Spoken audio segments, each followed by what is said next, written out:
Namaskaram, ladies and gentlemen. Let us continue our discussion on the topic of pragmatic leadership. The topic for discussion today is in continuation of what I have spoken yesterday.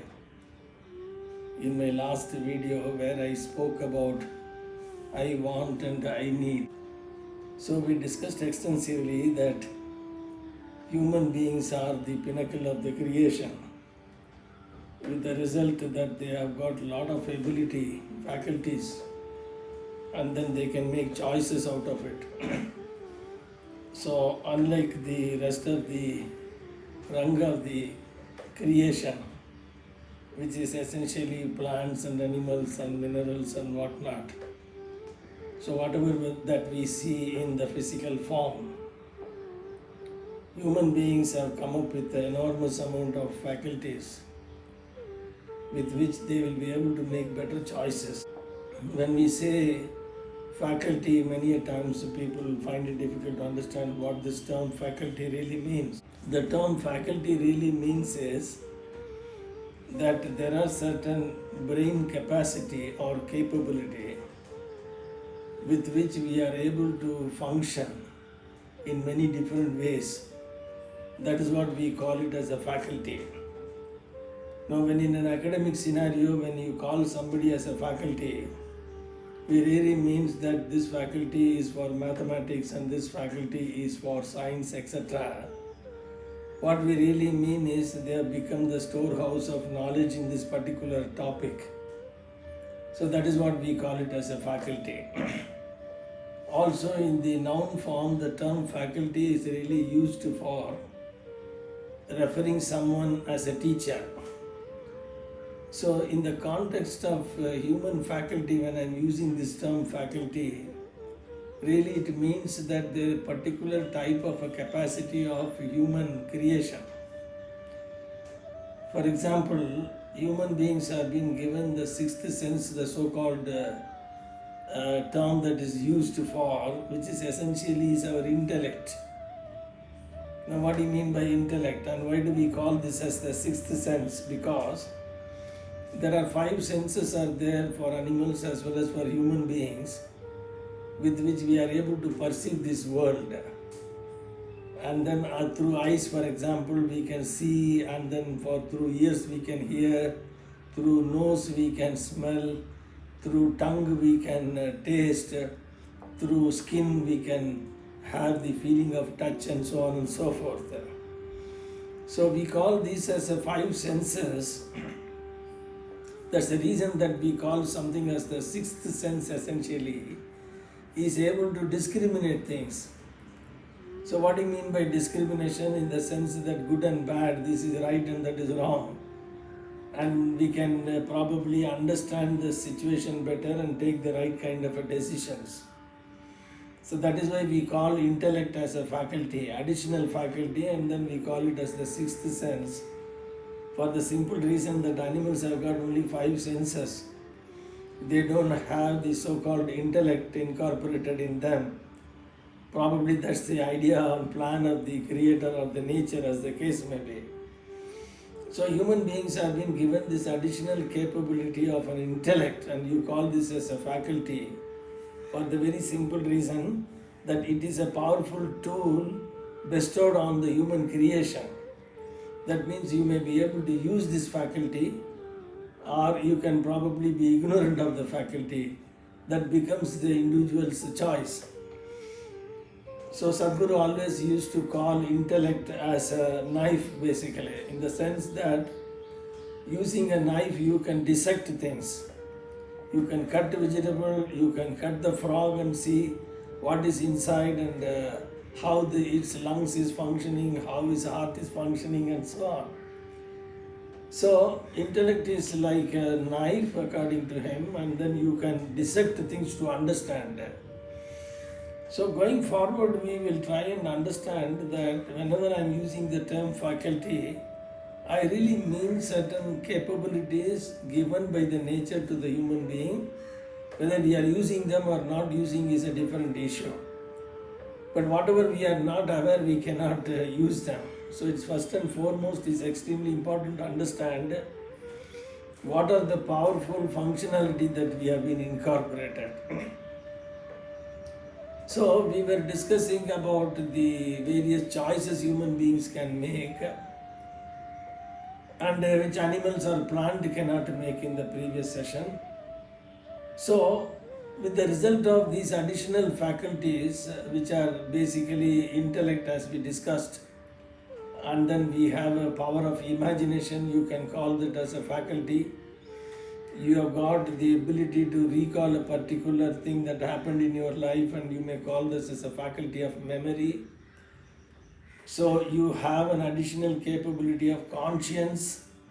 A conscience really means something pops up from our subconscious saying, no, don't do this, this is wrong.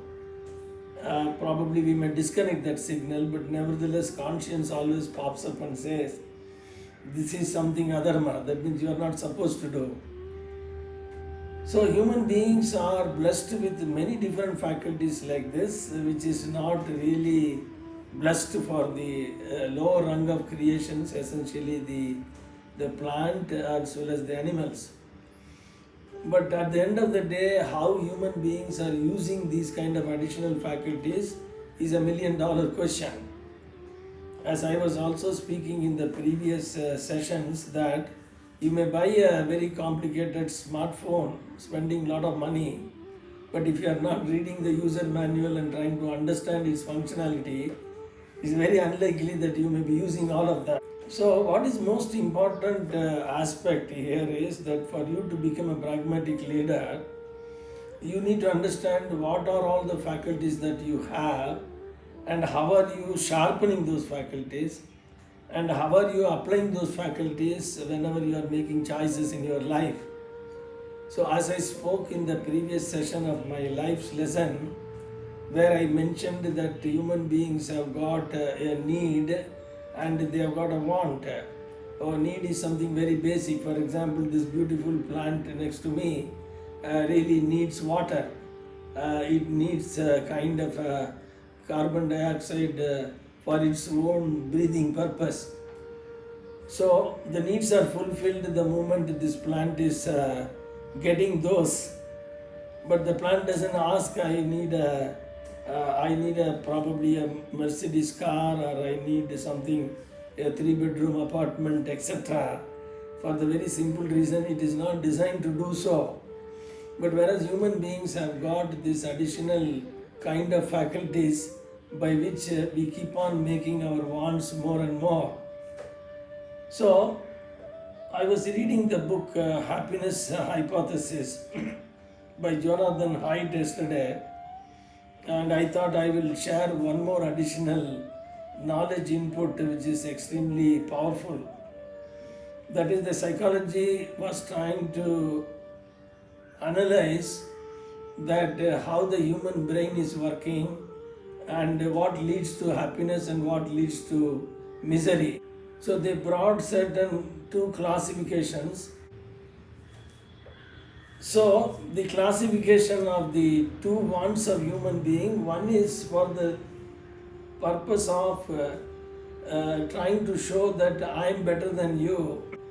The sense of happiness is coming from by really seeing that I am having something better than you. So that is one classification of human wants.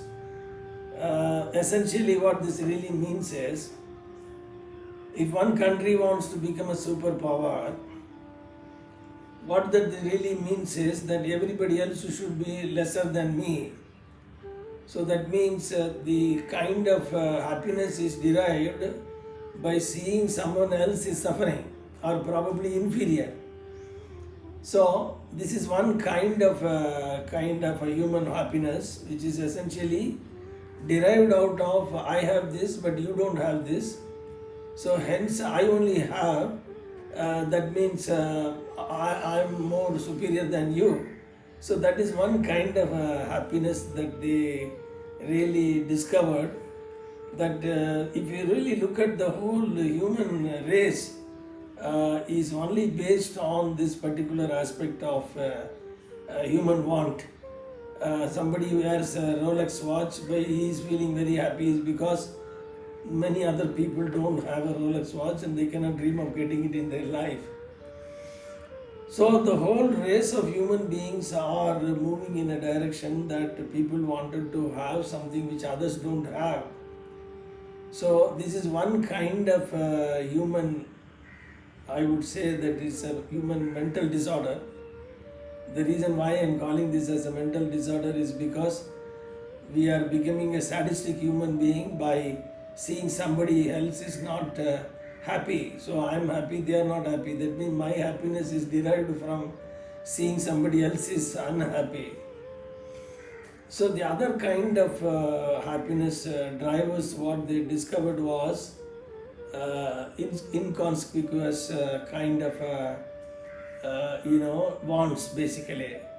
What that really means is if you are trying to probably meditate and try to experience bliss in your own personal experience, you are not really harming anyone, and then your happiness is coming out of what the experience is happening inside you. It has got nothing to do with an external object. Another example I can think of, if you are making a nice painting, or if you are really playing a music instrument and you are not very keen to see whether the others are appreciating or not, when you play the instrument itself you derive happiness. So this is called an internal derivatives of happiness, where you are not concerned about what the external world has got or does not have. So it's extremely important to classify concupious and inconcupious kind of human wants. So going forward we will discuss these aspects much more in detail. At this point in time it is important to understand the difference between need and want, and how do we derive happiness out of external world objects by seeing that others are not possessing and then I am having it. The other aspect of it is, no, I don't care about what the world has got or does not have, but I derive happiness out of my own inner self. So this is a very important aspect to understand. How do we manage our happiness index? So going forward, I will try and share some more thoughts and anecdotes in this topic. Thank you very much for your patient listening. I hope this session was useful for you. God bless you. Take care.